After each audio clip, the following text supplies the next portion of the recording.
Yeah, good morning, good afternoon, good evening from wherever you are joining us from. We are so excited to have you with us. Excited to have you with us. And before we start off, let me request our brother, ever shining Dongwe. Please, I'm saying ever shining. I know you're ever shine, but you're ever shining. Please pray for us. Thank you. Let us pray. Father, we come to you in the mighty name of Jesus. We are here for this very important session for us. We pray for Ambassador Dr. Christine. We pray for everyone who is here. As she deliberates, as we deliberate, may everything that we are going to learn today be useful in all our lives, to our families, and to the communities that we come from. Bless us, dear Lord. In Jesus' name we pray. Amen. Amen. Amen. Amen. Thank you Amen. very much. Thank you very much, our brother.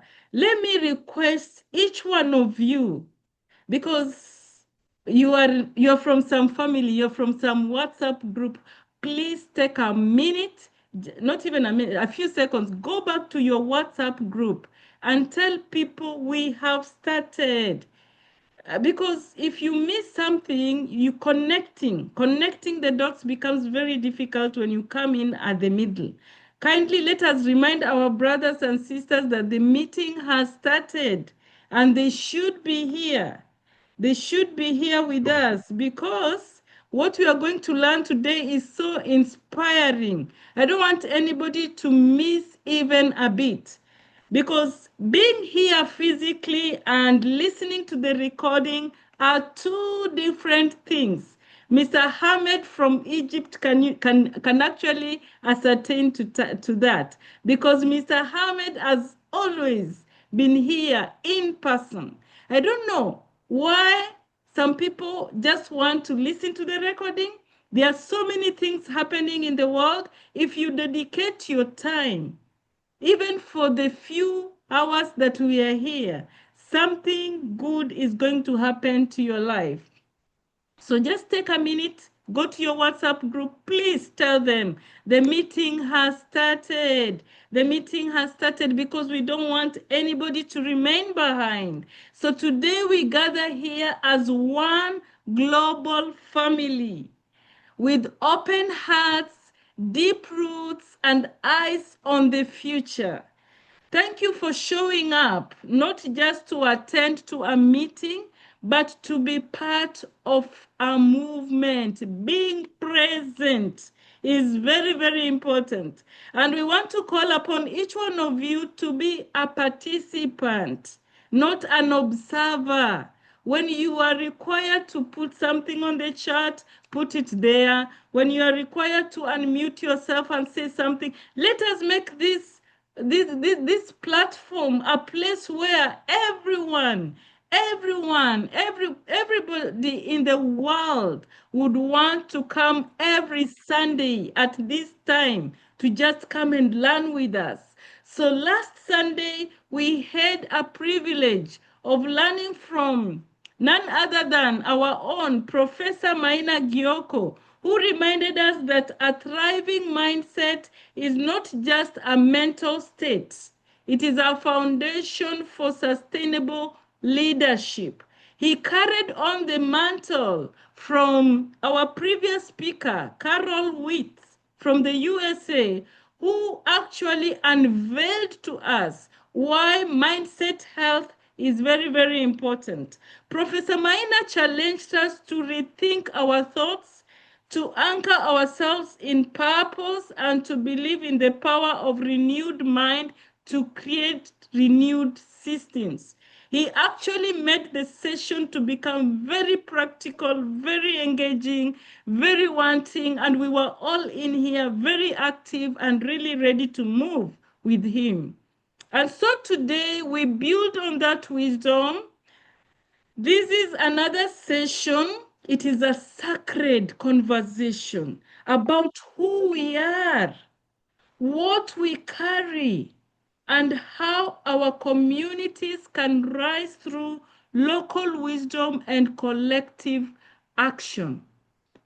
Our topic, building a sustainable tomorrow, reviving local wisdom and community action through education for sustainable development, could be um, could be relevant even yesterday, but it is not just for today. It is timely for today and for tomorrow. In a world that is overwhelming by crisis, education for sustainable development offers us hope, but not just abstract hope. It gives us tools, it gives us principles, and a shared language, a language of transformation, transforming ourselves, transforming our homes, transforming our schools, transforming our societies, and much more. So I ask you today, as you sit there listening and participating, ask yourself what ancient wisdom is still echoing in your spirit. What lessons from your community deserve global spotlight? And how can we walk this path of sustainability, not alone, but together, lifting the spirit of African Ubuntu, for instance? As much as we are all global here, we are talking about a spirit that will carry us along, move with each other. So get ready, my brothers and sisters. Get ready to be inspired. Get ready to share and get ready to lead. Because in here, we are all leaders. When we revive what we already have, we unlock what the world is looking for. Let's now welcome our incredible facilitator for today. The conversation that is really, really, really great. Our brother Christantus Ongulo, a passionate voice for education, a passionate voice for Africa, a passionate voice for albinism. As you can see what he has written here, he's talking about albinism, co-creation, community shine, and many others, and for the future. And so, before he comes in, there are some of us who are new to our program. And I need to tell you that we are on the platform of GASE, Global Alliance for Sustainability in Education. GASE is formally registered as an NGO, an ungovernmental organization that is non-profit in Kenya, and our director is Ambassador Fanuel Ondele.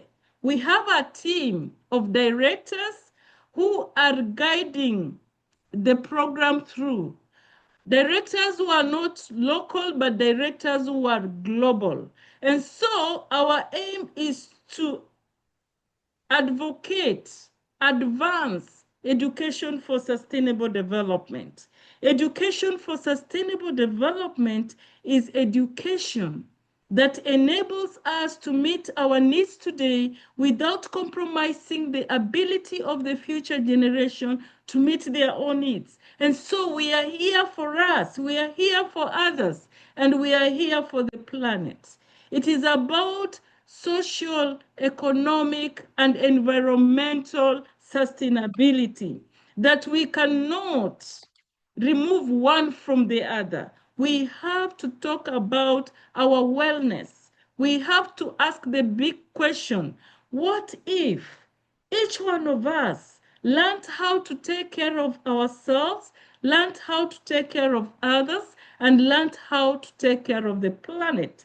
And so let's join hands, my brothers and sisters, using the reactions on your laptop, on your phone, welcome our incredible presenter, Christantus Ongulo, to take us through this session for the next 1 hour and 45 minutes. Christantus, please feel free and give us your all. Thank you and welcome. Thank you, Ambassador. Thank you, Dr. and the entire team. Good evening, good morning, everyone, fellow change makers, change engineers, wherever you are. I'm proud of the good work that you guys are doing, and indeed, it is fantastic. So I think I'll share my work, what we are actually doing as part of the sustainable development, education sustainable development. It complements and actually goes hand in hand with building a sustainable tomorrow, as the topic is. So I think, as Ambassador said, my name is Christantus Ongulo, working for GASP. Of course, GASP simply means Golden Aged Albinism Support and Protection Program. This is a model. This is a program that focuses on the marginalized and vulnerable communities.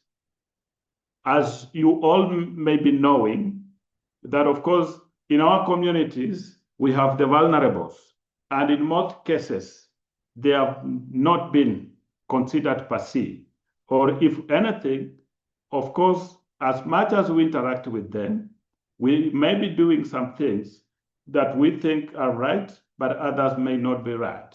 So I think with the GASP, which is a small organization, it is a community-based organization that is actually working within this community and other communities in Kenya. Currently, we are in Kenya, but we've actually taken our initiatives to India, to German, and other countries, trying to share what we are actually doing, because it is a model of its own. But all in all, I think I'll start by sharing the screen. Of course, it is already there. You've seen it is a co-creation community shine. Why do we say a co-creation? We say a co-creation because for us to create a win-win-win situation, we must actually partner and work, collaborate, and work together. Networking is key. Partnership is key. Collaboration is key for us to have a community that is wholesomely, and a community that can move and transform itself to another level. So we started this organization in 2019, but when we started, of course, we were only but with 25 people, and of course, with a major focus on the marginalized that I've just talked about, people living with albinism, those are the PWS, the aged who are 90 years and above. We've also added in the teen mothers, and these are the babies taking care of other babies. People who are actually under 18 years, 16, 14, 13. Quite unfortunate that we've even had a 9-year-old having another baby. And then we have the street children. And these are the vulnerable communities that we are actually working around the clock to actually ensure we change and bring a holistic change and life within this set of communities. Now, as you can see on the picture, the co-creation that we are doing, we are actually marching together, working closely, collaborating and networking, partnering with the national government, the local government. We have the ministries, the county governments. Of course, for some of you who are in Kenya, of course, you know, the government has been devolved. We have the national and the local government, the county and the national government. We have the community groups and organizations, as well as the media, among other key stakeholders that we actually relate and co-create together to create a win-win-win situation. We don't only work for a 2-win, we are working for a 3-win, so that we win, the community wins, and whoever is coming in also gets a win. The same way now, like as it is now, the Global Alliance also gets a win as they share this to the entire world. Of course, when we started, there were few numbers from 2019, but of late you can see the numbers have actually kept on increasing. Of course, from 25 that we started, we are now doing at 313 people living with albinisms. And in this particular case, we are specifically talking about the very needy ones, the people who have been neglected. As you may know, from the initial setups, at one point, our people living with albinisms were considered the myths and misconceptions that actually surround our people. Some say they are not human beings. Some say their body parts can be used as a cure for certain diseases. Some say they disappear. Some say if maybe they plait the hair or you create them, then you will end up now having a child with albinism. Those are now the myths and misconceptions that we are actually working around the clock to ensure we get rid of them, because they are not necessary and they're not true. So those are some of the things that we are working in relation to our people living with albinisms. Now, the aged who are 90 years and above, but very vulnerable, in the African setup, and I think most of us will, I think, agree that in some communities, there's a lot of neglect. Some believe that when you give maybe your food, your clothes, or even money to somebody who is aged, who is 90 years and above, by bad luck, maybe she or he doesn't have children, or all the children neglected her. As people believe, some of them are witches. And I think you've seen some communities trying to harass them. So I think we are coming in as a blend and just to bring together the togetherness and the humanity that humanity should be there and they deserve to be. So I think that is the notion, and we are trying to work against that so that at least we can have our people in good shape. The teen mothers, of course, as I shared, yes, yeah, the big babies and the small babies, the under 18, it has now become a problem within the region. So I think we decided to come up and rescue and save a few cases as it is. So majorly, and the street children, of course, as you move around our streets, you see so many children struggling to fend for themselves. So basically, we are creating champions from victims. That is our core vision, is to create champions from victims. And then we have also the mission, which is actually to create and empower the society through innovation and skill development for self-sustainability. So when we talk about sustainability, of course, and development, education, these are key things that actually we must embrace. And as I said, we are trying to run and erase the misconceptions and rejections, the abuses, of course, that exist within our people, and especially our people living with albinisms. We run a model in this case that actually focuses that one person living with albinism, 200 households surrounding that must feel the impact. And of course, through various means and through various pillars that, of course, I'll share. Just in Kenya, of course, those are the areas that where we are. Of course, we are in Bungoma.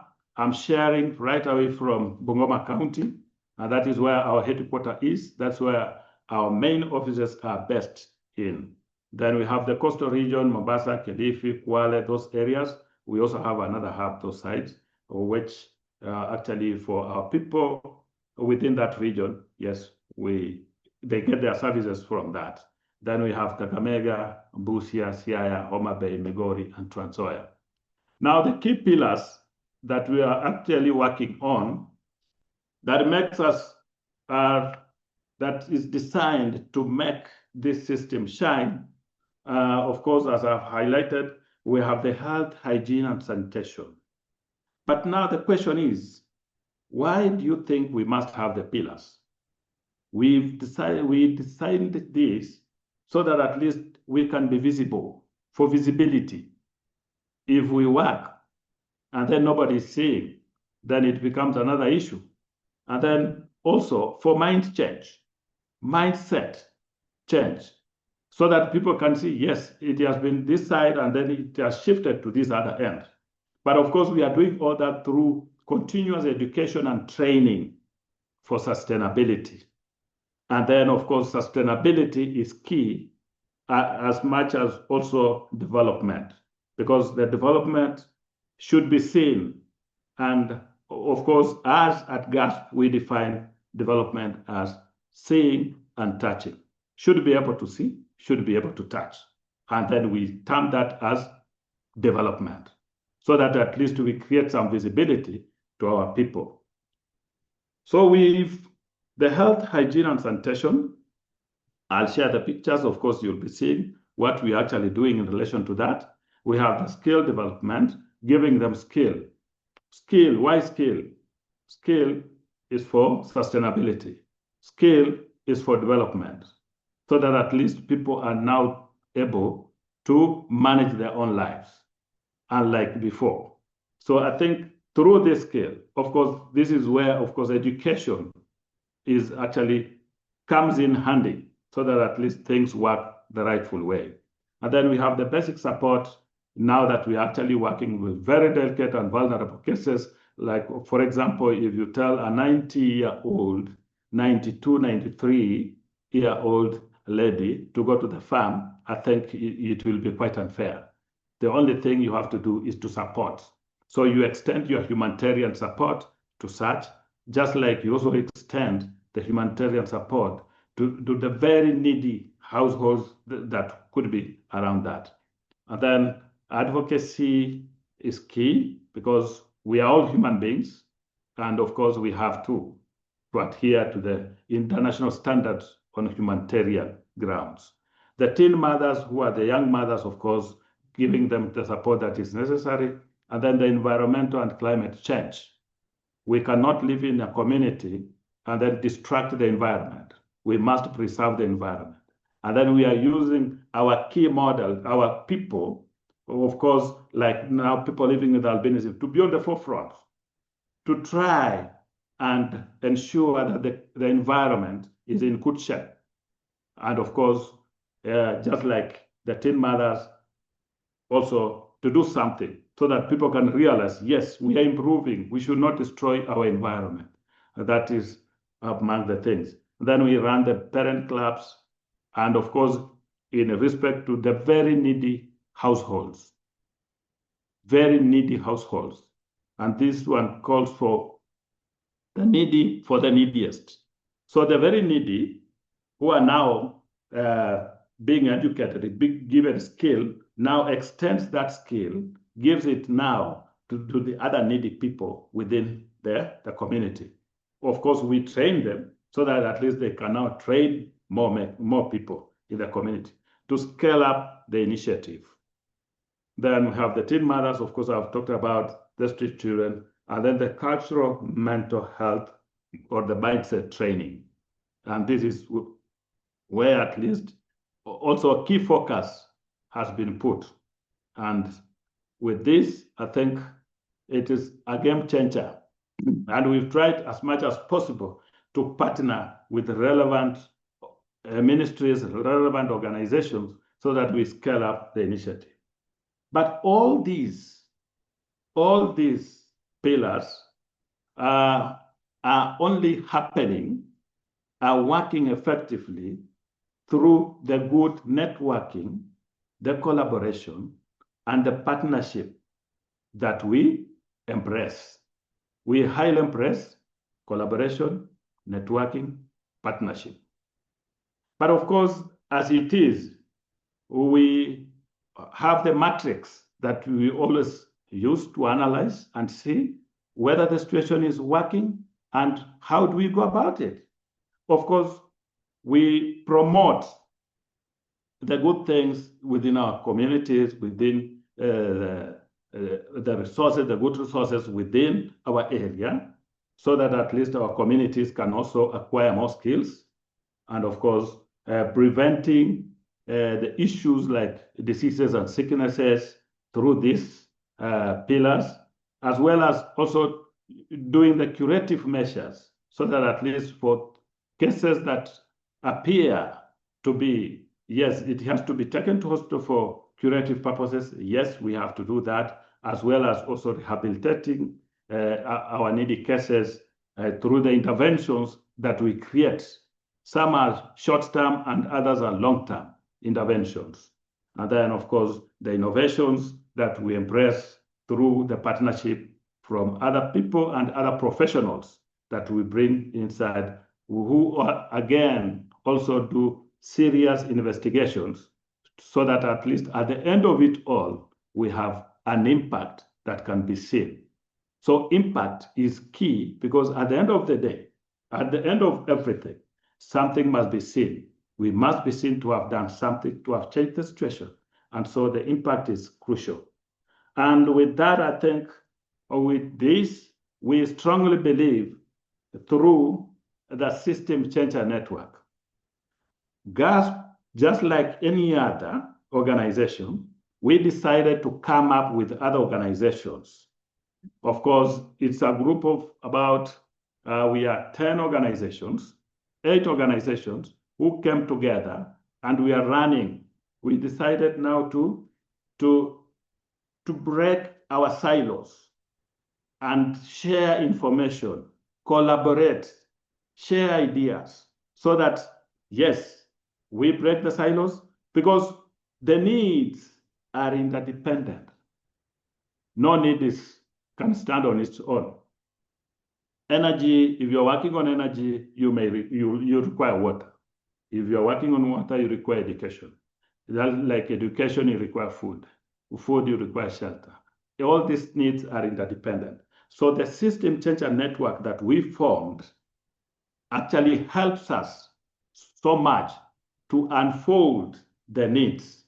And with that, of course, we have the change engineers who actually take the lead and then scale it down to the trainings through the change makers, and the change makers now create the impact. So that is how the system changer network works, so that at least we share information, we share whatever resources that we have to ensure at least we complement each other. Your strength becomes, yes, my weakness becomes your strength, and then your weakness becomes mine, and vice versa, so that at least we hold each other. And just for example, if I'm working with people living with albinism, and then another organization is working with issues about food security, they will come and train my people here on the element about food security, as my people will go there and train them on the need on how to take care of our people living with albinism. So it is a holistic approach through the system changer network that you get a bigger impact. And then without having an aspect where somebody say, okay, fine, now you see, now this is my area. No, all areas are important. All needs are interlinked. That is what we came to realize, that we need each other in this movement. And with that system changer network, a lot happens, and the impact flies, of course, within a short period. I pray that through these programs, we also formulate the system changer networks where we can share information the way we are sharing, share resources, do visits and exchange, so that at least people can come and see what we are doing, and then we move like that, like that, like that. So it is very, very important as far as the system changer is concerned, as far as GASP is concerned. Now, back to the pillars, we have the health, hygiene, and sanitation pillar, where we actually embrace training on personal hygiene and health. Now, the health is normally, when we talk about the MMH, of course, you saw up there, it is the making more health. We are scaling the initiatives of health. We believe health is at home. Sicknesses and diseases, you get them in the hospital. When you become sick, you go to hospital, the African context. But when you are healthy, you stay at home. So we try to promote the health situation within our homes. So by so doing, looking at our key people that we normally focus on, so we do training on personal hygiene and health. A number of our people, based on our customs, based on our needs, a number of them were left out, were not taken to school. So we have to go on the drawing board and start teaching them on how to do the personal hygiene. And then we have the household hygiene and then the institutional hygiene. So we go right on the ground and ensure, yes, we pull them together, we train them. Because for you to be healthy, I know you have to be wealthy, but it has to start from somewhere. And you see, and when you are wealthy, it's easy for you to become healthy. So, and vice versa, because you can manage your bills. But so what we normally do is we give personal trainings to improve so that at least we raise the self-esteem and create confidence in these marginalized groups. Not only the people living with albinism, of course, we are also doing to the parent clubs, of which we said, same to the aged who are actually, yes, 90 years and above. They may not take a lot of time, but that psychosocial therapy gives them the morale, gives them self-esteem, so that as they go back, they'll realize, oh, I'm not alone. I have to survive. Somebody's taking care of me. And then you go there after 3 days, you get this old mama, the old lady is getting stronger and stronger. And thank God, at least with this, they are pushing on and doing well. As you can see, in relation to the environmental safety and, of course, safety and sanitation, some of the homes, based on the myths and misconceptions, most of our people had lost hope, especially because I think some of you could be knowing scenarios that actually happened, especially to our people living with albinisms. It is not yet over, it is still there. So we are still praying and pushing on that this thing changes form so that hope is restored to our people. Humanity is restored so that at least our people can move. And you can see in the picture some of the homes which were actually left like that. So we go in those homes, we train them, we perform and work with them so that at least, yes, a home can be clean. With that, it gives them self-esteem, confidence, and of course, ready, knowing that, yes, there's tomorrow. And of course, we are talking about a sustainable tomorrow. So out of that, then somebody now can move. Out of that, after giving that, then we also do, as we give this, we are also creating some dignity. Some dignity is generated and created by training, through the trainings, so that at the end of the day, they are now able to scale that. And you can see now they move from that, they move to schools, because a number of our children living with albinism, because of the poor myths and misconceptions, some people say, okay, fine, there's no need of taking my child with albinism to school, because some say, okay, they will be snatched away, they will disappear, they will do whatever. So what we normally do is we use our own now to move to schools, talk to them, but of course, courtesy of whatever we shall have done to them. And as you can see now here, they are now training the children in schools on issues about safety. A practical example, of course, after now realizing, as you can see the second, of course, column of pictures, of course, where we are doing the cleaning, and then after the cleaning, now the same man now can now move to schools and now talk about the cleaning, talk to children, teach them on the importance of cleanliness, and then even on how to prepare soap, among other things like the disinfectants. Now, skill, as I said, it is among the key components that we embrace. Of course, I said that skill is for development, the way we take it, and for sustainability. And we term development as being able to see and touch. Why are we bringing that together? We bring that together so that at least our people can be realized that they have done 1, 2, 3 things in a certain locality. So we give them trainings on several skills, like now on businesses. Of course, initially, because of the poor means, some would say, okay, there's no need. How do you buy your stuff from, like the food, from somebody living with albinism? But that notion has now disintegrated. And thank God, through the system changer network approach, it is now moving across, because whatever we share and then go share with another organization, some outside there, like us in Bungoma, sharing with an organization in Homa Bay, then they now start scaling up the stigma. They scale the stigma, reduce the stigma. They reduce it drastically, so that at least the movement now keeps on moving. Now, the hairdressing and beauty therapy is a component that actually is also happening. It calls for resilience, because it's not easy to change the mind of people. But with this, we are able now to change. Thank God, a number of cases have changed.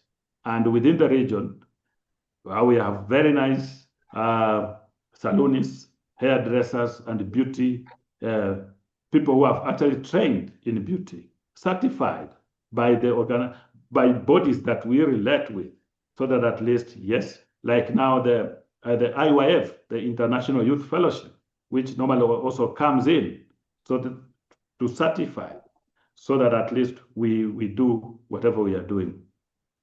This calls for trust. God has won the community trust, because a number of people, as you can see, ever since we started, the numbers have kept on increasing. This is a good show and a good trend that I think shows that people really appreciate, because a number of people are now coming in. They want support, they want to be helped, they want trainings, so that at least they can also lead their own life, because they have seen the people that they thought could not make it in life are now making it in life, are now moving out through the education that we've given, through the skills that we've given, so that they are now moving out and then teaching more people on the importance and how to cope up with others.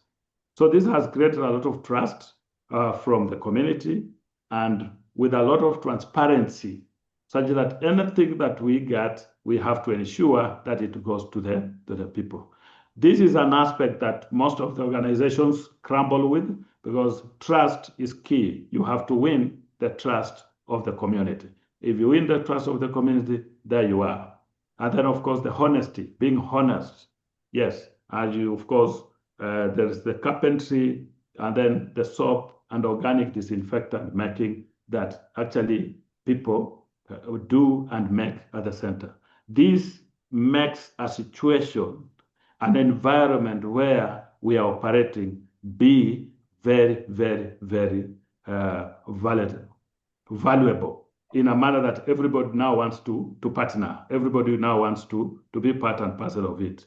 And then, of course, like now the bead making, basket making, and the rest, yes. And then now, eventually after that, we now scale the initiative to the community, so that at least, how do we now sustain it? The education that we've given, how do we sustain it? We now extend to the community for sustainability. And now we use our own, now trying to train the community, making them now champions. Unbelievable situations that people didn't imagine could happen, they are now able to see and get the reality out of it. Basic support is also one area that we're actually doing in relation to food, and nutrition. And we're doing this just to give hope and create self-esteem and have faith.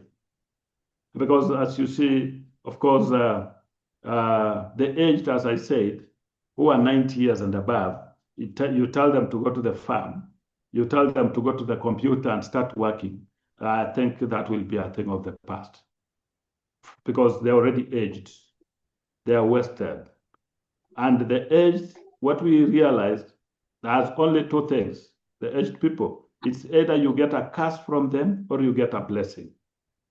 So with the kind of model that we are working on, this has resulted to a number of people who actually had neglected their own are now coming back. Because if they see that, yes, somebody who is not related is coming in to support this old granny, then nothing is happening around, then they come back. And a number of them, thank God, I think, and I'm happy that most of them have now come back and people are coming back now to support their own because foreigners and people that they don't know are coming in to support. So they end up now coming in to support. This changes the mind of the community. And this is a big game changer as well, whereby the mind, how people perceive, how people think that maybe this is wrong, no, could be the right thing. So that is what we're doing as we give them hope, give them food, and of course do some medication for them, do some beddings, and then medical checkups that we normally bring to the center, and then at times to their homes. And of course, another support is in relation to the shelter. Shelter is key because when you have a poor shelter, of course, your self-esteem goes down. And a number of our people, especially the people living with albinism, have been left, of course, without some shelter.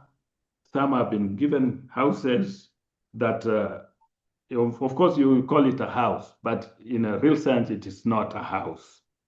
Like now you can see, but what we are doing now, we are transforming, just trying to give them some hope, to give them self-esteem, so that they can now move outside and then negotiate. Because if the shelter is not actually good, definitely even taking the children to school becomes a problem. So all those things are related with education. So what we do, if we realize that is a gap, we intervene through that gap, like now doing the shelter, and then through that, we now start also working on the children, so that as the children go back home, yes, there is somewhere at least. Unlike other situations, and as I said, we are working through a system changer network, unlike other situations where you will give education, but back at home, there's no house. Now the books get, yes, washed away. Now, the beddings that were at home, of course, yeah, when it rains, the situation is chaotic. But for our case, we look at it holistically and try bringing in other partners, other groups, other organizations, so that together we create a move, so that at least, as I said, all the needs are interdependent. They're interlinked, so that this one calls for the other. So as with that, we create a house or we build, it may not be all that good house, but at least some shelter that will give some goodness, something nice, so that at least maybe just based on that environment. Of course, we may not be doing a big thing, but to them, it may be something. So we do the house, and then doing a house alone is not enough. We provide some skill now. Like now, the first lady you are seeing there, the lady you are seeing there, of course, that is me standing with that lady. So we did the house where the arrow is showing. But of course, and then after that, we took her now to the center. She's now a trainer of trainers. She moves to the community now training other people, because as she goes back home, there is somewhere at least she's going. Her children now, in fact, are now finishing school. And there's one already in college. The others are in secondary school. But when we found her, the situation was not in good shape. Thank God, at least things have transformed. And then, of course, as the next one, you are seeing the arrow there, the small house, which used to house 16 family members. But of course, just because they believed that having somebody living with albinism, people could used to believe the myths and misconception that it is a curse. So your poverty is associated with that. We disqualify that. We say that is just a misconception. But now, as we do this, now this lady, of course, currently, she's another trainer. Now people around that area are now getting all their goodies from her. She's a good tailor, of course, doing the knitting as well. And then she's now doing the baking. So people who used not to come to her house are now pulled by the situation to come to her house.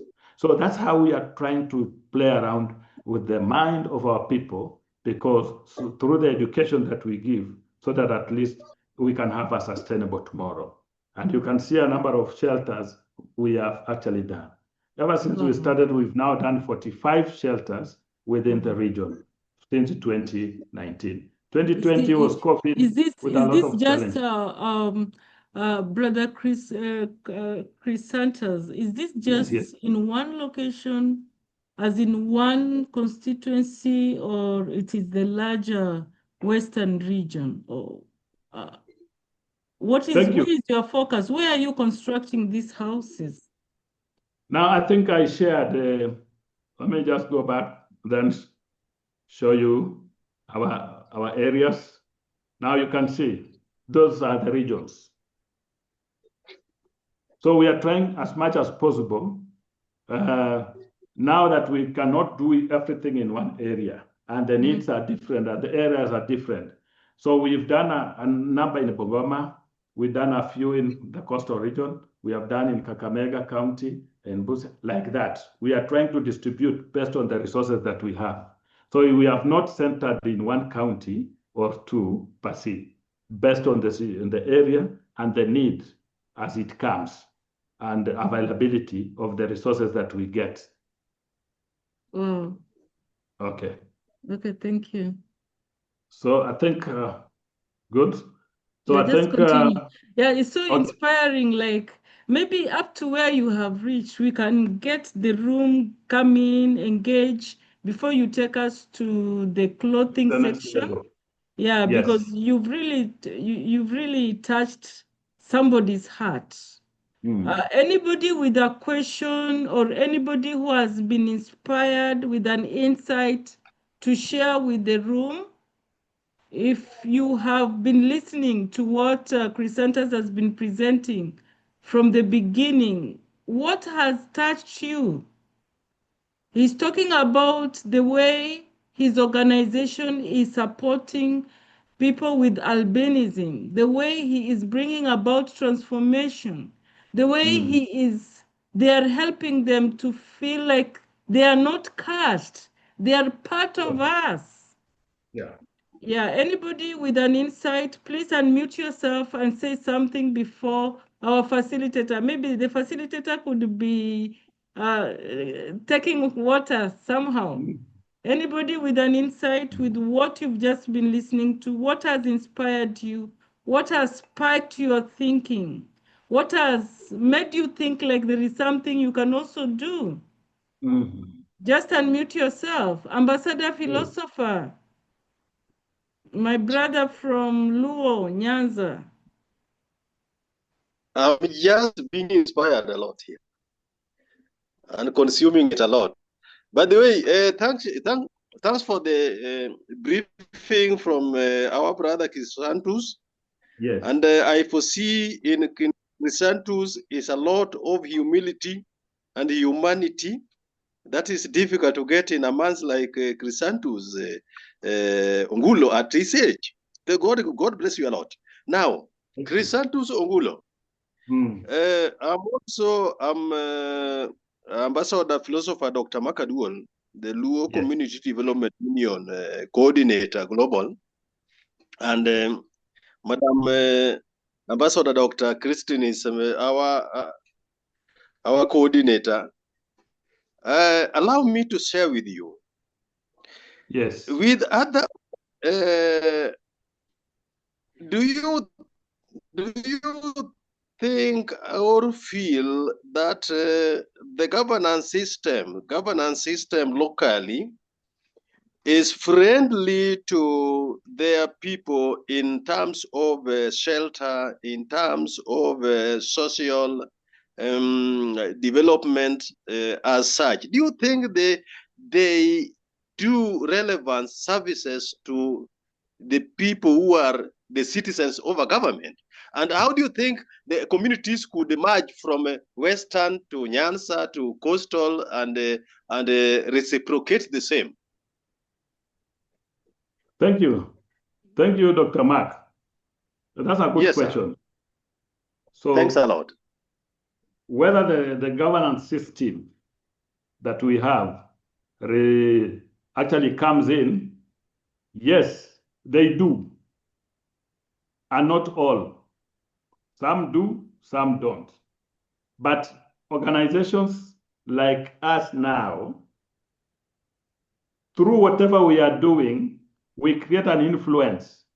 We create a system, a situation that ignites them now to start doing. But what we know is the budget may not be enough. So we are here to complement with the good work that they are doing. But not all are doing that. And I have to be honest, and I think, Doctor, you know this, Dr. Mark, you know this, that being the Kenya we know, some other areas, some people end up suffering just because maybe they didn't vote for somebody in that system. So the life becomes a bit horrible in that particular situation. But as with the human heart, regardless, irrespective of your situation, we try identify you and then help you so that as they come in, fine. If they don't feel like, yes, you are not fit for that support, well and good. But I must say that, yes, this is a system that we are looking forward. And thank God through the system changer network, this thing is now happening because our other organizations that are within the system can also now intervene and support the needy cases that are within their area, despite us only doing it within our region. So as much as we do this, the people in the system changer network also are doing the same, courtesy of this organization, courtesy of what we shared with them. And as much as they saw there is need for this, yes, they also come in. It may not be their main pillar. It may not be their main key focus, but based on the system changer network, you will not actually sideline such an event because they say, okay, fine, we are dealing with food security, but where are you going to cook this food from? If the situation is not actually good, then what do? We support. For the people who are doing with education, yes, how do we complement and support each other? So we come in and support the needy situations within our area, like the one you will be seeing, how I'll be sharing, how we are supporting the needy children within the area. Of course, it is not maybe among the key, but it falls within the basic support education. So that's how we are working. And it is something that, as I said, that can be reciprocated to other regions, to other areas. But the best way is for organizations to break their silos, start sharing information, exchange visits, so that at least they learn more and then work and create a bigger impact.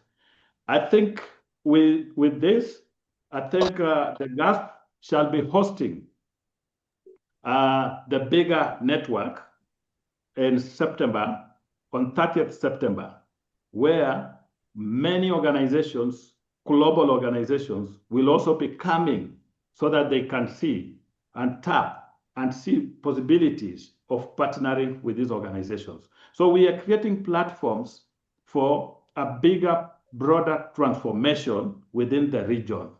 and other areas. We shall be having people from your area, of course, Homa Bay, we have a group there. It will be coming here. And then based on what they are doing, yes, they also have to extend as we do the movement. So I think, Dr. Mark. Oh, yeah, thank you. Now continue. Thank you. That is really good. Thank you. Yeah. Thank you.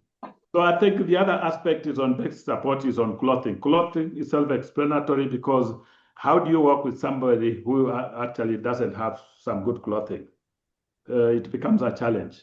And if you want to move with somebody, of course, yeah, you give him or her a nice cloth or a dress, and then, yeah, the self-esteem rises. And then that fellow can now sit and share information freely with other people. Education.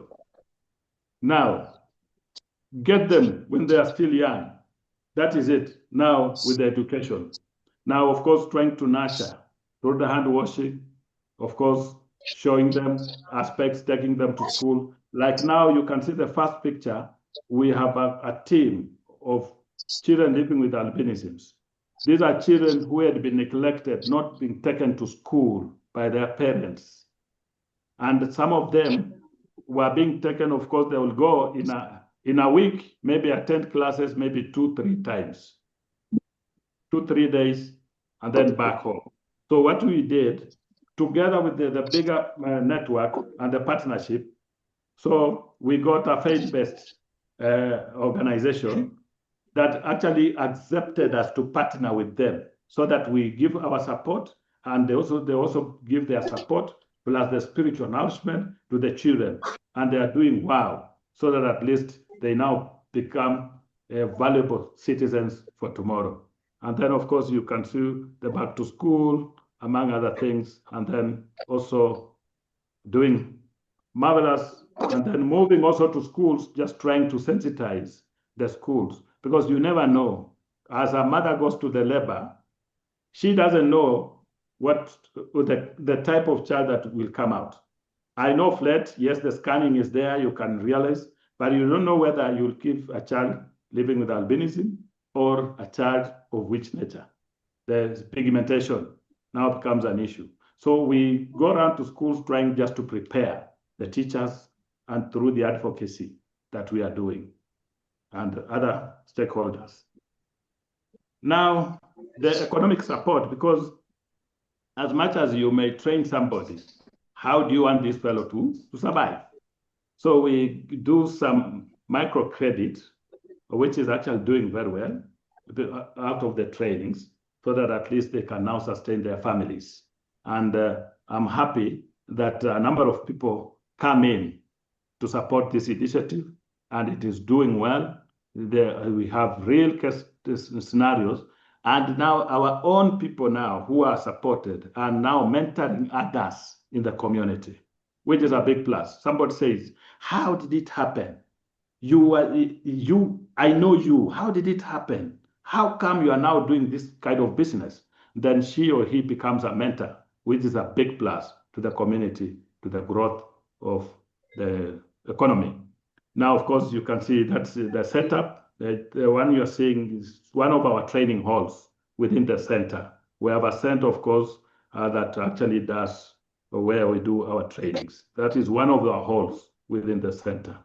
And then advocacy, of course, we've tried as much as possible to cry it out, to tell people, to tell the world, just like we are doing now, so that through the TV stations, and so that our local radio stations, and then even, the national radio stations, through the administrators, of course, the healthcare providers, because they are the first encounters to these situations, and especially our people living with albinisms.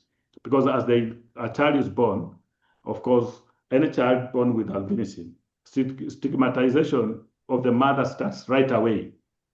So what we've done within the region, and we are still doing, is yes, trying to enlighten the healthcare providers, because through that, they break the homes of these families. So we try as much as possible to do that.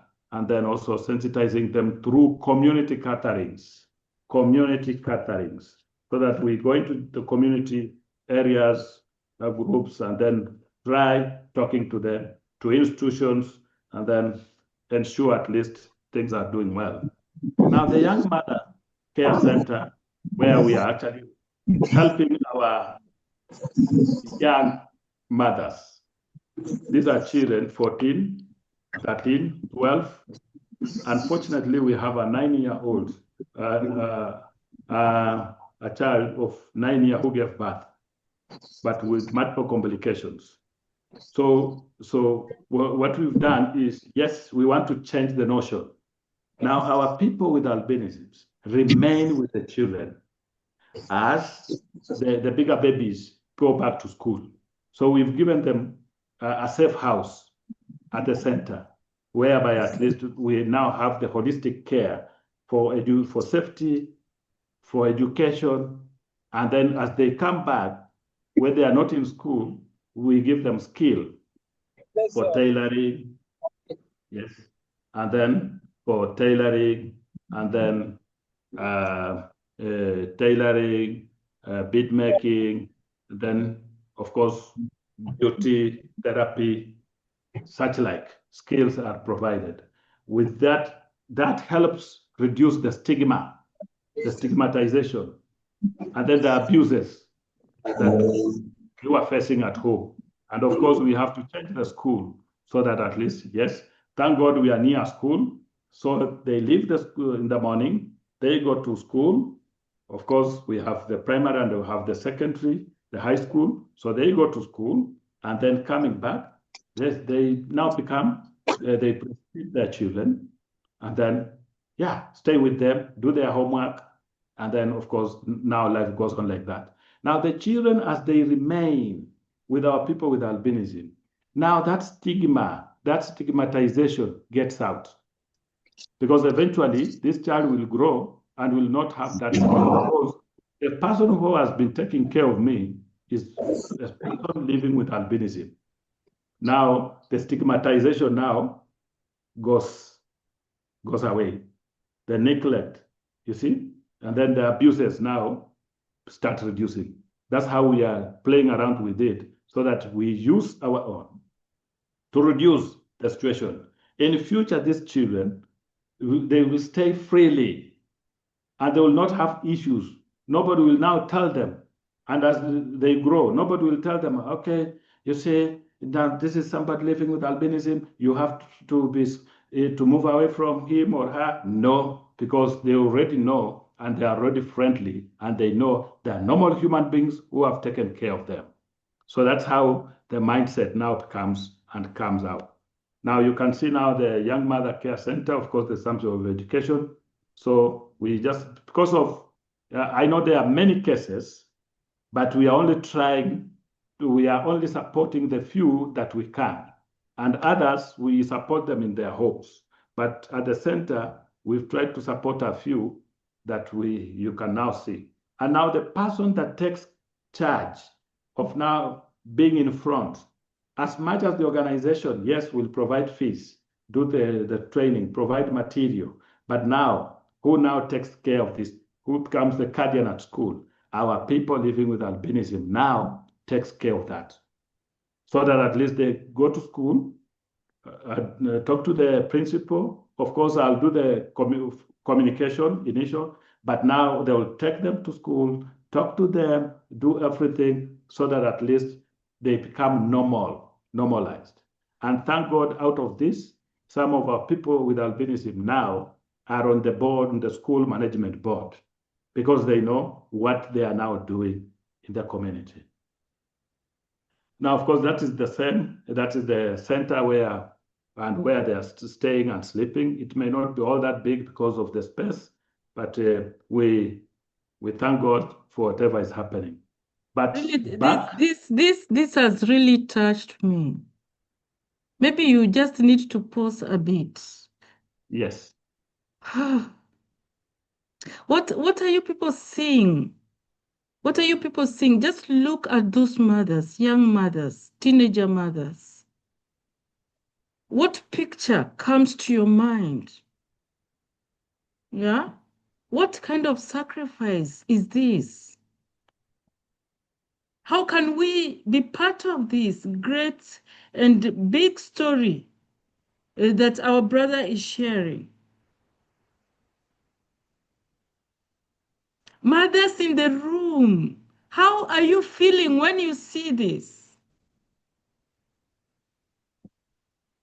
I don't know. I don't know how you're feeling. Anybody who wants to say something before our brother moves on? Yeah, they can say something. Yes? Go on. Just unmute yourself. I don't want to call names because this is a story that is going deep, deep, deep, deep. Anybody, just unmute yourself. Eunice Mutinda, just unmute yourself and put it out. Put it out. It is easier heard than written because what you write in the chat will not go out there. Please speak Yes, it out. Good evening. Good evening, Eunice. I taught in a region where there were cases like this, and I'm now a retired principal, Mhm. and it was really traumatizing when you see Form 1s coming pregnant. Before long, you see a Form 2 pregnant, and when you inquire, sometimes it's very pathetic to get to know who are the people responsible. But we kind of accommodated the girls. They would give birth, come back to school, encourage them to continue, and some would finish school. And I know of some who have actually done quite well, even after being getting children, children getting children Yeah, very sure. early in life. And sometimes it's the background where they come from, because like the school I was teaching in, most of the students came from the slums, and the parents had run away their mothers had run away from their husbands. They came to the town to look for something to do to take care of the other children. Then in the course of doing that, they would also get trapped again, get more children, which they cannot sustain. And it becomes a vicious circle that after some time, the mother who had come to look for money to help the children gets a child who gets a child, and then it becomes quite pathetic. But the people responsible they are not really, sometimes we blame students, but I was surprised. At that time, it were people who are grown up. And when you invite them to talk about the issue, they would threaten you with dire consequences if you continue following up the cases. But I think it's the high time we have to put our foot down and encourage our girls to finish school, encourage the parents to look for other ways of means of supporting themselves, and not exposing the young girls to such kind of activities that they end up also becoming mothers at a vulnerable age. Thank you. Guys, are you seeing what I'm seeing? This is 1, 2, 3, 4, 5, 6, 7, 8 in a row with the children same age. Like they've all given birth at the same time. How? Yeah, and I think Dr. Christine, after COVID, there was a crisis in Kenya because you remember there was a cry that the children were staying with their parents, not with the teachers that time. And when they came back from school, they had all become mothers. And the teachers were asking the parents, what happened now that you had those children for almost a year and something? And when we have them in school, they don't get pregnant. What really happened? And there are some cases whereby the learners would even become proud, showing their pregnancy, walking around, and they don't really care like during our time when you are in school. And I'm sure you felt like that getting pregnant would become like something that was not really accommodative and was something that people would feel shy even to show that they have. But nowadays, you even find them in school in maternity dresses and they go to school.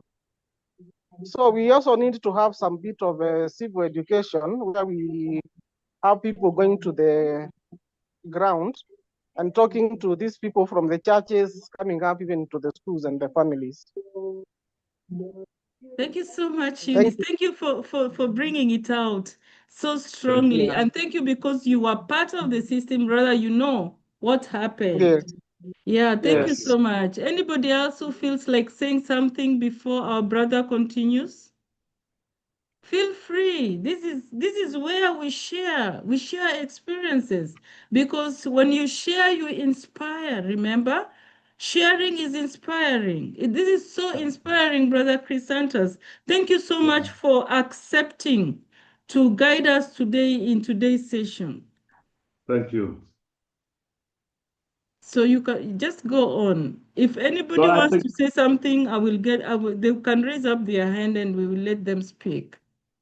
Thank you. As the principal, of course, retired principal has just shared, of course, most of these cases, when you try to intervene, interrogate, of course, poverty is an issue where they're trying to struggle maybe to get the basic needs.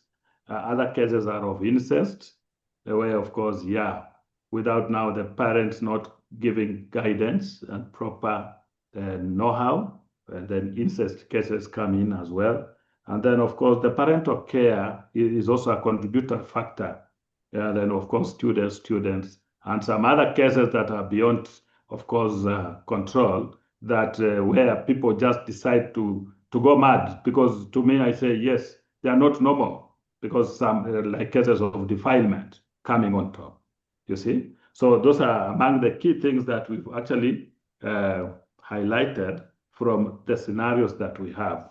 But we say, fine, let the legal measures proceed, and then let's now give this girl another opportunity, another chance, so that at least she can do something. So that is actually what we're doing in relation to that. Thank you for your support. Thank you for sharing. And now, when it comes to skill, because as I said, yes, you go to school, but now you come back, you become a mother. And then after school, what happens? Of course, as Principal said, yes, a few will proceed. But now, a number of them will try using the mindset training to ensure at least we give them some skill.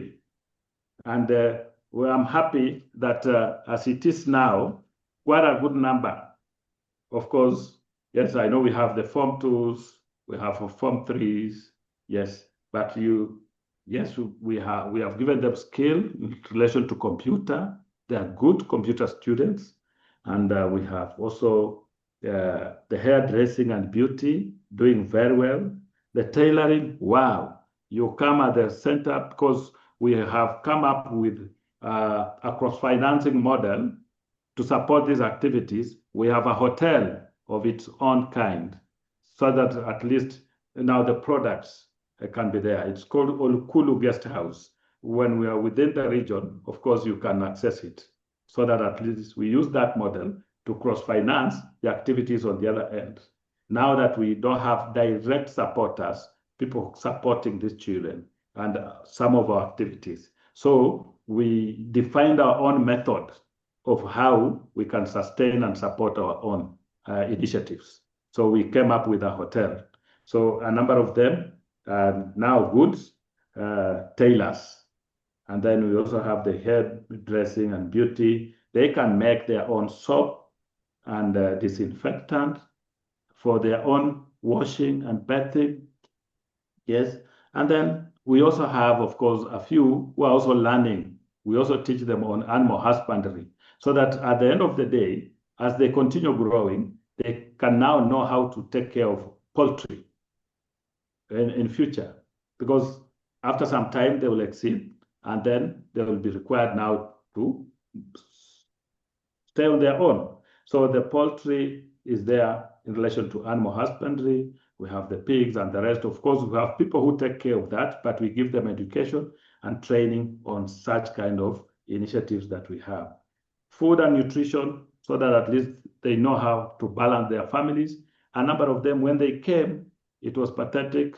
Of course, issues about food, about nutrition. Most of them had malnutrition cases, but of late, thank God, at least they are super. Yes, you can't imagine that the ones that actually came when they were at that state. So those are some of the things, the trainings that we are trying to give them. However, we have other programs that we are using to make the situation real, to make the situation be visible. Like now, the Artemisia, an alternative way of fighting malaria. It's a hub that actually where all antimalarials originate from. So it is this hub. With this, we help our people living with albinism, especially, propagate this. More than 10,000 households within this region have been given this hub. So what it does, it repels the mosquitoes. It is also a cure for, and it helps so much in the prevention against bilharzia, among other ailments. You Google Artemisia, you will see its importance. It is a wonder hub, very important, so nice that we actually got it through the collaboration from one of our friends from Nigeria, I think from Nigeria. No, from France, who actually came, shared with us, and then we saw it's nice, and then we adopted. But when you Google, you'll see the importance of Artemisia. So we are using that and also putting on the forefront our people living with albinism to scale the initiative to another level. Of course, through the propagation, and then, yes, the growing, having small plots, and then the harvesting. Like now, the harvesting you are seeing, so the houses that you can see right in the background, that is part of just the guest house. So, of course, we have tried to plant around all the guest houses, so you can't get any mosquito within that compound. And we also have an eco village that complements those situations as a healing center for people and a therapy. And then we also have the black soldier fly, which actually we also share across. Yeah, so there is that, somebody who wants to say something. Just a minute. yes, Missionary Joshua, how is Uganda?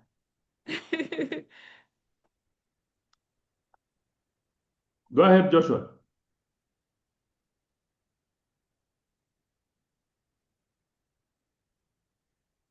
Joshua, you wanted to say something?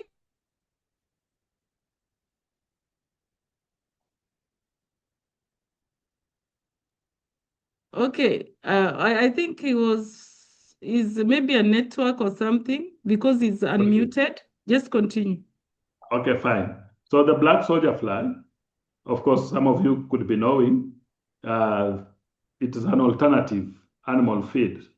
Of course, good for pig, for chicken, for fish, for shrimp. It's called the and then we've tried as much as possible. We teach the community around as a one way of trying to get an alternative way of feeding their chicken, their poultry, like the chicken, even the pigs are fed on this. And then as a substitute. And then it reduces the cost of feeding and then the cost of production. So we teach the community in relation to this. So of course, this one, we got it from Nigeria. The guy who came to train us was from Nigeria. That's why I said we really value the partnership, the collaboration, the networking with other organizations and people, bringing in innovations so that we embrace and then scale it out to other people. So currently in the region, we are actually championing this, and a number of people come to the center to be taught on how to take care, on how to breed the black soldier fly, so that they reduce the cost of production to their animals and birds. That is it, and that's how it is being done. And the good thing with the black soldier fly is it can also be fed to human beings because it's about 54% proteins.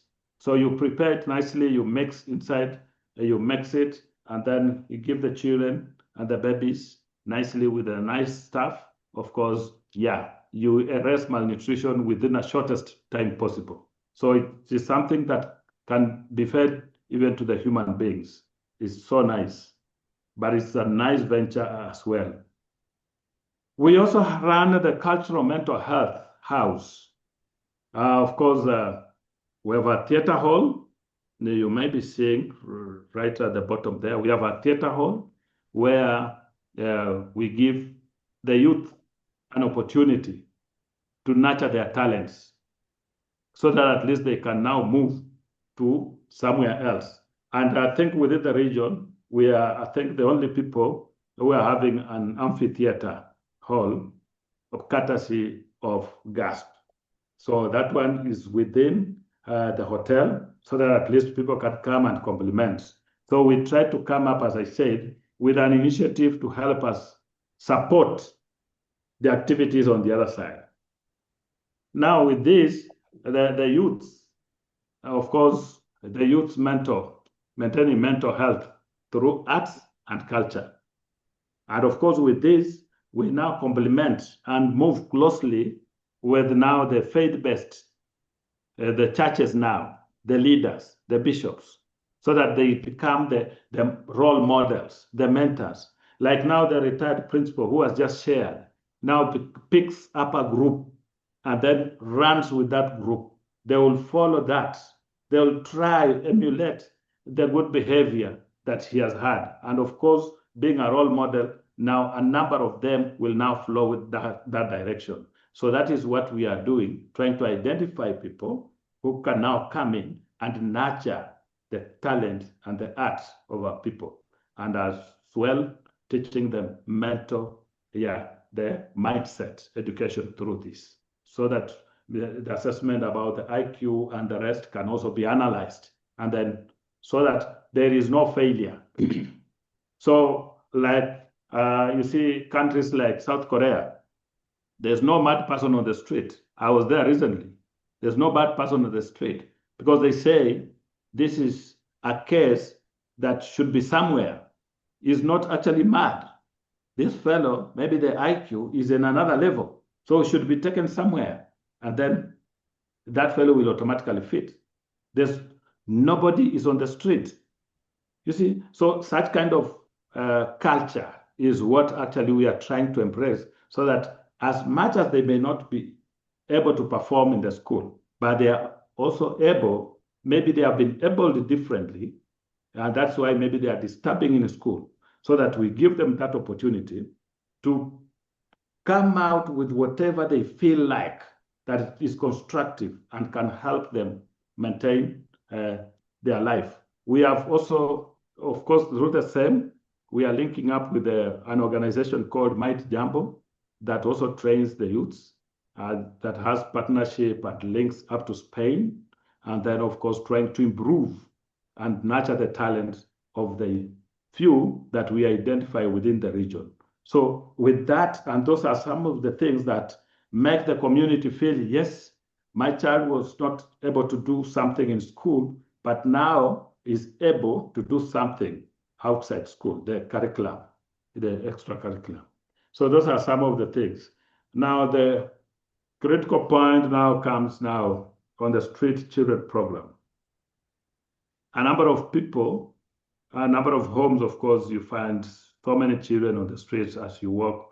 Of course, in Kenya here, you go to Kisumu, the children are there. You go everywhere, the children are there. Then we are doing it in a manner that we don't want to create chaos.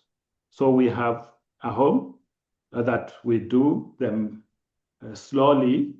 Yes, we get them from the street, put them in a shelter home, away from the ones where the girls are. The girls are in Webuye, where I'm operating from right now. Now the boys are in Bungoma town, a situation where it's now a 32 kilometer stretch difference. But of course now with that, we now pick the boys and then bring to the initiatives that are here, and then others to school, to different schools. Like, for example, we have a few that we've taken them now. They are being trained and mentored on joinery and carpentry. There are others are now in the hotel industry. They say, okay, fine, we want to be a chef. I want to be a chef. We give them that opportunity because we have one of the best trained chefs within the region. Yes, to train that. Another one says, okay, fine, me, I want to be a champion in swimming because we have a swimming pool. So we give that so that they now start training. With the CBC, it now becomes interactive. With time, we shall absorb them, and others will again be given to other areas as we bring in another cohort and then move to the other side like that. So that is actually what we are doing, because all these are human beings, very desperate, and they need help. So that is what we are doing. This is, of course, coming in, and we started slowly by, yes, what can we do? We provide food the street, but now that food is not enough. And then next, what do we do? Now it is raining. Now, if it is raining and you are giving food on the street, now where will you stand? And then we said, okay, fine. Why can't we now get a few who are now able maybe to move somewhere, and then we give them some shelter? So those are some of the things that we are doing.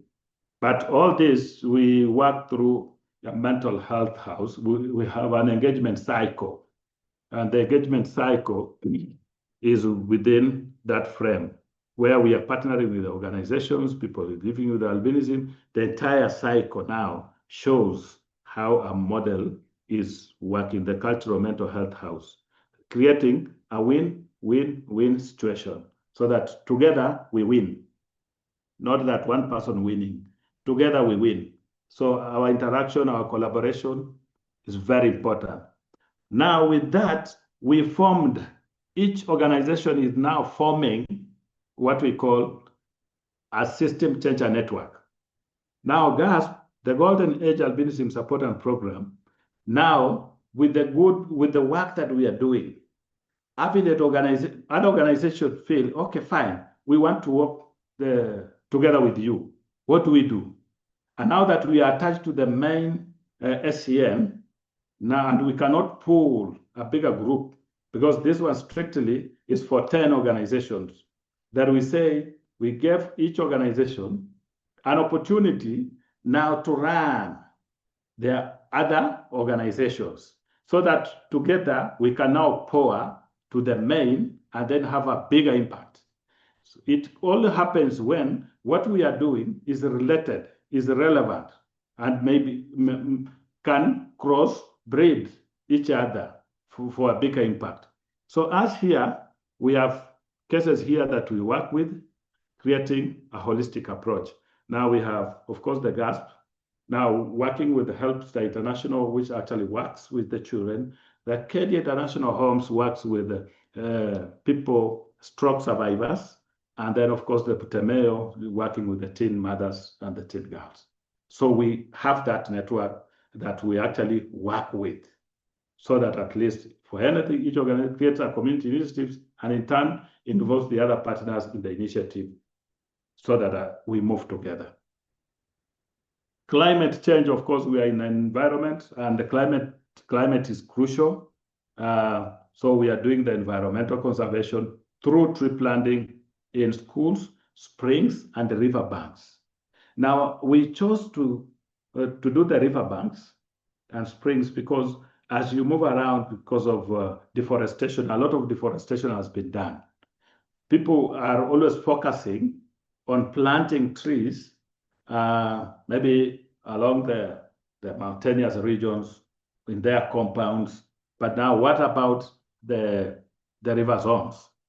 So we've decided, and we are doing that, so that we go to schools, partner schools, and then give children to plant trees in their homes, and then in the schools, and take a few to their homes. That is one aspect. But of course, as we do this, we emphasize on the fruit trees. Why fruit trees? Because most of our people, some of them, some households, go without food. But if we have planted, for example, the avocados in a school, then when they become ripe, that is what we are actually emphasizing. so that when they become ripe, now maybe the school can organize, pluck a few, put them in a corner, they ripe, when they ripen, and then they can now distribute to those children. Because we are seeing a similar situation in our neighboring school, where some students, some pupils go without food. And this is a situation that cuts across. But for the few who are now our neighbors, we always encourage them during the lunchtime, as our staffs are having meals, we once in a while we tell them, okay, fine, don't just let a child just hang around. Maybe that child doesn't have anything at home to eat. Pull that child to the center, let that child be given a plate, get something small, and go back to school. So that is what we are doing. So as we plant the trees along. A few other people have always been coming in. We always have friends, and anytime we have them, we encourage them also to accompany us so that we can scale the initiative. The government, as I said, through the good collaboration, the networking, we participate handy in this initiative of tree planting. But of course, you can see some areas like now, the river zone, no trees, you see, all planted. The sugarcane euphoria is within the region. So people tend to cultivate or even cultivate maize up to the rivers, banks and to the rivers. So we are coming up strategically in a manner such that, yes, we can conserve, rehabilitate them. But now for sustainability of this, we always produce the beehives. We make beehives at the center, and then end up giving them out to the communities that already have maintained the forests along the rivers. That is one way of sustaining, because yes, with the beehives there, you will not actually cut the trees carelessly. But of course, they will systematically now keep people away, but of course they will be getting the honey. Honey is more productive than now, whatever you'll be doing that. And that is one way of, the smart way of now trying to conserve the environment that we are doing. So that's an aspect that we are actually doing. There are herbs, of course, you get it in Bondo, where we are, of course, and those other areas where we scale the initiatives using our people now moving to the community to train the people, creating a difference, creating an impact to the society and the community. Yes, of course, I talked of the hotel having something. We are also coming up. We've come up with the Olukulu tours. Of course, there's a tour, there's a farm where people can come. We do all this to create visibility and create an engagement of people with our community. And that is it, what we are actually doing. In relation to water, yes, as I said, yes, most of our water, the deplorable water sources conditions are not good. So you find, of course, most of the people, the shallow wells and the boreholes are not actually in good shape. This is not something that, and for us to improve the health, because we've had scenarios where one of our people living with albinism, a child, actually, because of the low vision, got himself inside a shallow well. So it becomes disturbing. And as you move around, you'll realize a number of people, they have, yes, the shallow wells, but not covered. So what we are doing, if that household with a child living or somebody living with albinism, so the 200 around that, one of the things could be, yes, why can't we now look for a shallow well and then make it so that we improve the hygiene of water, we improve the water situation within that area. By doing so, as the community comes in to draw water from that point, courtesy of this person living with albinism, or courtesy of this aged person, courtesy of this teen mother, then the whole area now becomes knowledgeable about it, and they say, okay, fine, we should protect these people, we should take care of them. They are now human beings. We are now having the good health, we're enjoying the water because of them. So that's how we try to play around with the communities' minds so that at least they can change and treat our people in good shape. So I think it is a co-creation. As I said, yes, from that, we transform to that, as you can see on the screen. And then, of course, the shallow wells like that. I know it is tedious. We've identified many, but we are just doing bit by bit wherever we can. We do the water for security reasons and for hygiene purposes. And I think that is it. And then these are the community water points. Wherever we can, we try as much as possible. But of course, in line with the Ministry of Water and then the security personnel and the rest, other people also coming in to also help. Yeah, for water and hygiene in schools, I know schools have issues. Of course, the government is working so hard, but so far we also try as much as possible. As I shared in the initial stages, yes, our people now coming in to maybe help in terms of hygiene, teaching the children on issues about, issues about safety, issues about hygiene, issues about, how to make soap, and the rest. But of course, we also pull the community plus the concerned schools so that at least once in a while something can happen. So we've also helped, and through the partnership, good partnership, a few schools are benefiting. Like this September, I know for a few schools, a few friends who came, moved around and said, okay, fine, I think we can help in this. So that, of course, the schools without the flows are mad with a lot of chicas. So they are coming actually to do the flow for the school. That becomes a plus. And it's because of our people living with albinism. So it becomes a situation, it becomes a mind changer so that people say, okay, fine, I think these people are good because we've now received this kind of support. And I want to appreciate because the county government is very supportive in relation to this because it is a plus to them as well and other stakeholders, the faith-based as well, doing the same. Because a few will be doing the classrooms, others they will be making desks. And then for a few cases, of course, we also have the water that will be installed, the water tanks for hygiene purposes, courtesy of our people living with albinism, courtesy of gas, of course, within the region. So I think basically I know there's much that we can do, and then there is also the need for that. And I think this is just a call for action on water. So we always share and say, yes, through the System Changer Network, you can do something, somebody can do something. And then, of course, as the ambassador, you were saying, now what do we do? And those are now the action things that maybe people can now intervene. There's a lot in the community that need to be done. But of course, together, when we join together, then we have it, we transform the society. So I think there is all those, and I think maybe you can maybe look at it. So when you want to engage with us, you can engage through me. Of course, my email is that, and then also at gaspkenya.org.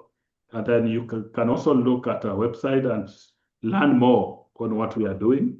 And then we have the LinkedIn, the Facebook, and the YouTube.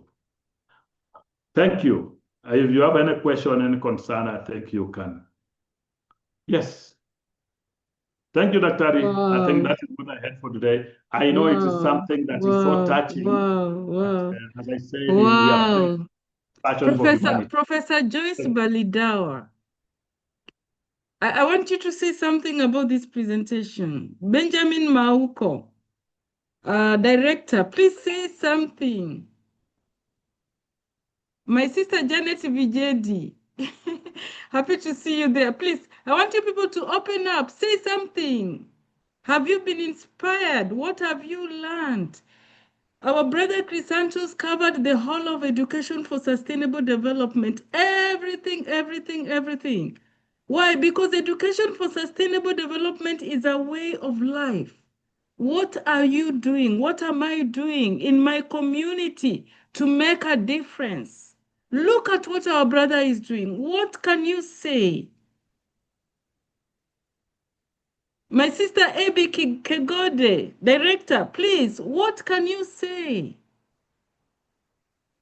Hamed from Egypt. Yeah, let's start with Professor Balidawa. Thank you so much. When I see projects like this, it just says we are heading in the right direction. We are moving away from trying to totally rely on supplies and ideas and everything from the government. And I think this presentation has brought out something very, very important. The aspect of inclusivity.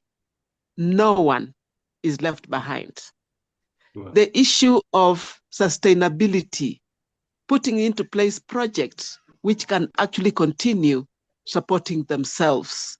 And most importantly, you actually see that the aspect of development is not just the government's concern, but everybody's concern. So I'd like to take this opportunity to thank Christantus for this very, very enlightening presentation. We feel that we have a lot to learn.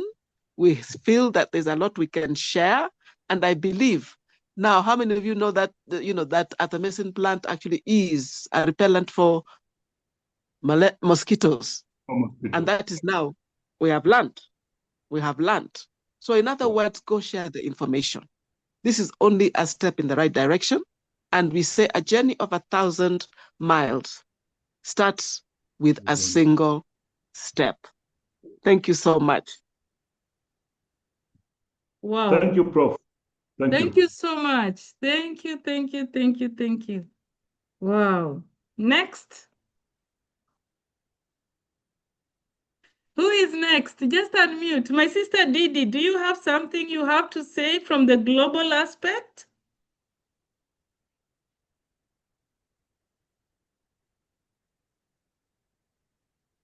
Hello. Yes, hello, director. Go ahead. Yeah, thank you so much, Dr. Christine. Thank you, colleagues. I want to really thank Christantus for the deep insights on the various activities his organization is undertaking, and it's quite insightful. I was touched by that issue of taking care of the aged. I think it has tickled my mind because I've always been thinking how the aged are left, and when they are left on their own, they age even faster. So, but when they are brought, they are brought on board, just like Christantus has explained and shared. It gives them, it adds some years to their life, and it makes them happy. So I'm really touched with that. Thank you so much, Christantus, for the good presentation. Thank you. Thank you, Whoa. Dr. Thank you. Thank you so much. Who is next? Let us appreciate the presenter. Have you been touched? Dr. Wangari. Next, it's you. Tell us, have you been touched? What are you learning about the community of albinism? What have you learned? What have you picked? What are you taking home? Almost Elijah, please unmute yourself. I can see you sharing love and ice creams. What are you telling our presenter today? Friends, this is a free community. Let us engage. Yes, Omosa? Hello. Hello. Hello. It has been a very wonderful experience. Seeing what our other educators are doing elsewhere. He has actually covered a multifaceted way of touching the community, touching everybody, touching the communities, especially through clean water, the aged, and several other aspects that he has shared. It is quite an insight. It is an eye-opener. Maybe as we do our own small activities, we can learn from one another, see what we can do for our communities. Personally, I am looking at especially those underprivileged people like the street children, the aged, and those ones living with disability.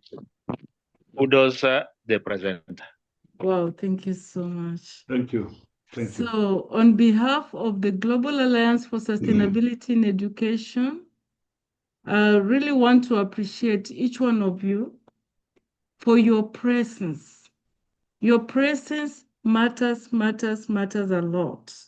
Last week and the week before last week, we were learning about mindset health, how we can all thrive, how we can all make it, how we can all engage and make a difference in the community. So if you are in this room and you feel like this has touched you, and there is an area that you have been thinking about, what am I going to do? How am I going to start it off? We have our brother Christantus. He has ideas. He has made it. He has the links. He has the YouTube. He has Facebook. He has all the things that he needs to share. If you feel like you also want to reach where he has reached, reach out to him. His phone number is there. His website is there. His YouTube, everything is there. His email is there. Please reach out and encourage him by just telling him, yes, you inspired me. How can you help me get started? Or this is where I have reached. What do you think about what I'm doing? How can I move it to the next level? Because Christantus is now not just local, but global. Thank you so much, my brother, and thank you for accepting to be our guest today, to be our facilitator today. I believe we have picked and learned a lot, because education for sustainable development goes beyond one person, goes beyond a village, goes beyond just people. It goes beyond plants and animals. You've even taken us to the world of herbs, to the world of animals, to the world of nature. Thank you, thank you, thank you, thank you. And really, may God bless you for your sacrifice. Thank And you. so, I don't know if there is any board member in the meeting to stand in the position of our director, because our director is not able to join at the moment. He just got a newborn baby. That's Any a of plus. our board members in the room, please just appreciate our facilitator today.